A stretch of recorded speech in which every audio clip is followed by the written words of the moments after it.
আমাদের মাঝে আবারও একটা নতুন রেসিপি নিয়ে হাজির হয়ে গেলাম। আসসালামু আলাইকুম everyone, welcome back to my channel. তো আজকে তোমাদের সাথে শেয়ার করব কিভাবে বাসায় খুব সহজেই চকলেট বিস্কুট তৈরি করবে।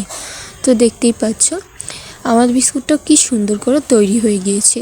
এখন চলো তোমাদের সাথে মূল রেসিপি শেয়ার করি। এখানে আমি পরিমাণ মতো বাটার নিয়ে নিয়েছি। এখন আমি এটাকে খুব সুন্দর করে একটা হ্যান্ড উইক্সের সাহায্যে ঘুরিয়ে ঘুরিয়ে মেল্ট করে নিব।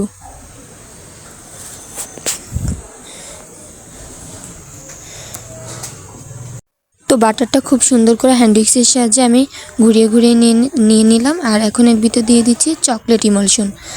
এটা মূলত তোমার চকলেট কোকো পাউডার দিয়ে করা হয়, কিন্তু আমার কাছে কোকো পাউডারটা ছিল না, এই জন্য আমি চকলেট ইমলশন দিয়ে করেছি। তোমরা কিন্তু চাইলে এটাও করতে পারো, খেতে কোনো অংশে কম হবে না, অসম্ভব মজার হবে। তো এই তো আমি চকলেট ইমলশন দিয়ে খুব সুন্দর করে বাটারটাকে মেল্ট করে নিলাম। এখন এর ভিতর দিয়ে দিচ্ছি সুগার। পরিমাণ মতো সুগার দিয়ে দিব। তোমরা যে যেমন মিষ্টি পছন্দ করো সে তেমন বাড়িয়ে কমিয়ে দিতে পারো। তো এখন আমি সুগারটাকেও দিয়ে সবগুলো উপকরণ আবারও ভালো করে মিশিয়ে নিচ্ছি।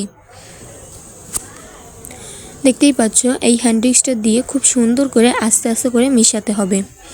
আর এখন চিনিটাও পুরোপুরি মিশে গেলে এর ভিতর দিয়ে দিব ভ্যানিলা এসেন্স। তো ভ্যানিলা এসেন্সও আমি কিছু পরিমাণ দিয়ে আবারও সবগুলো উপকরণ ভালো করে মিশিয়ে নিলাম।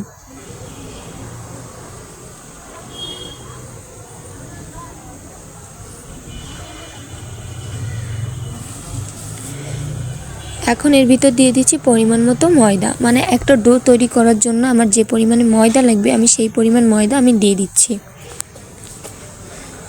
আর তারপরও হ্যান্ড উইক্স দিয়ে আবারও সুন্দর করে ধরে একটা ময়দা তৈরি করে নিব।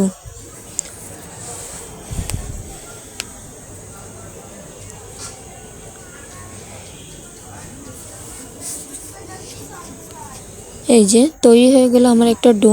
এখন আমি এখান থেকে অল্প কিছু পরিমাণ নিয়ে বিস্কুটের যে শেপটা হয় মূলত সেরকম একটা ছোট ছোট করে শেপ দিয়ে নিব।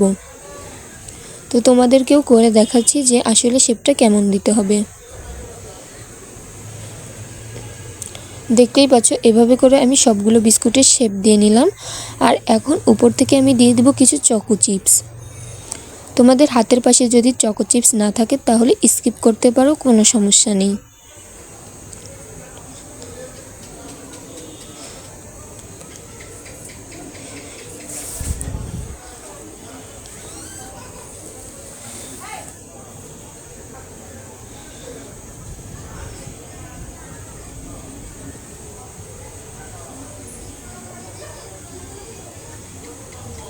তো দেখতেই পাচ্ছ সবগুলো বিস্কিটে কিন্তু আমি চকো চিপস দিয়ে দিয়েছি। এখন একটা ওভেনে আমি এটাকে বেক করতে দিব মাত্র 15 মিনিটের জন্য।